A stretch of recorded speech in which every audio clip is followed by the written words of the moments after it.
Like and subscribe and click the bell icon to get new video updates. Russia could win war in Ukraine that may last until end of 2023, Johnson updated April 23, 2022, 3.54 am first published April 22, 2022, 6.13 pm save login, register or subscribe to save articles for later.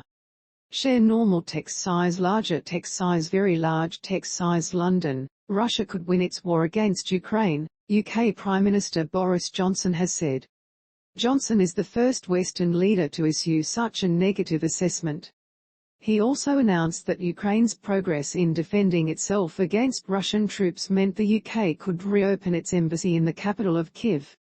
Damaged Ukrainian army military vehicles in an area controlled by Russian-backed separatist forces in Mariupol. Credit, AP photo Alexei Alexandrov. He flagged a collective of like-minded countries giving Ukraine security guarantees which would see a weapons and intelligence sharing arrangement so that Ukraine could deter future Russian attacks.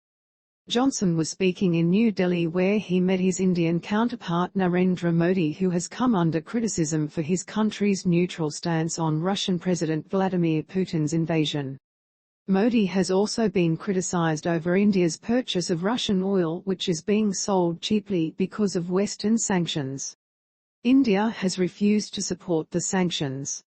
When asked about a Western intelligence briefing that said Putin could still win the war and that the war could last until the end of next year, Johnson said the assessment was correct. The sad thing is, that is a realistic possibility. Yeah, of course, Johnson said. Putin has a huge army, he has a very difficult political position because he's made a catastrophic blunder. The only option he now has is to continue to try to use his appalling, grinding approach, led by artillery, trying to grind the Ukrainians down. He's very close to securing a land bridge in Mariupol now. The situation is, I'm afraid, unpredictable at this stage. We've just to be realistic about that, he said. Johnson said Britain was considering sending tanks to NATO member Poland so that the Polish military could send some of their Soviet-era T-72 tanks across the border to Ukraine. However, it later transpired that this would involve just 2 tanks and that they would be loaned. Johnson said the war could stretch out for a long period, and that the West needed to sort out Ukraine's post-war security situation.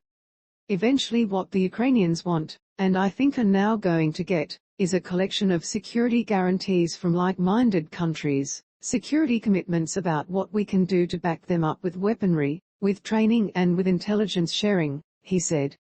He said this would not operate like NATO's Article 5 guarantee, which says that all member countries will come to the collective defense of any member country that is attacked, but would enable Ukraine to offer deterrence by denial. To make sure that their territory is so fortified as to be impregnable in the future from further attack from Russia, he said.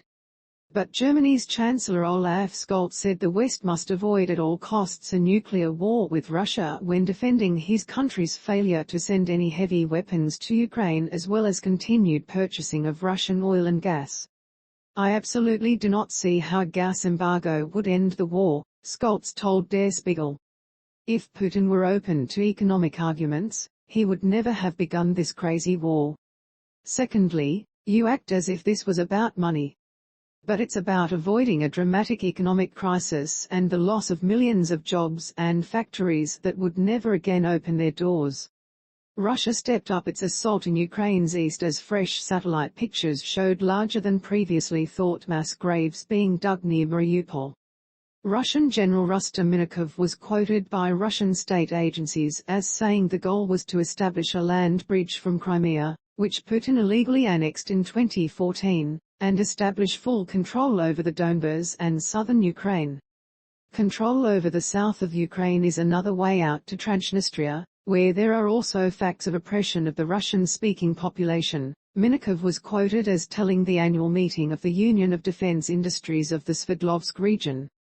A destroyed apartment building next to an area of heavily damaged houses in Borodyanka, Ukraine, on Thursday. Credit, Getty Images. Russia this week began a new offensive focused on claiming Ukraine's east after its disastrous failure to seize the capital of Kyiv. Russia's defense ministry says it has struck 58 military targets in Ukraine overnight into Friday, including sites where troops, fuel depots and military equipment were concentrated. It also reported hitting dozens of targets in the Donetsk and Kharkiv regions.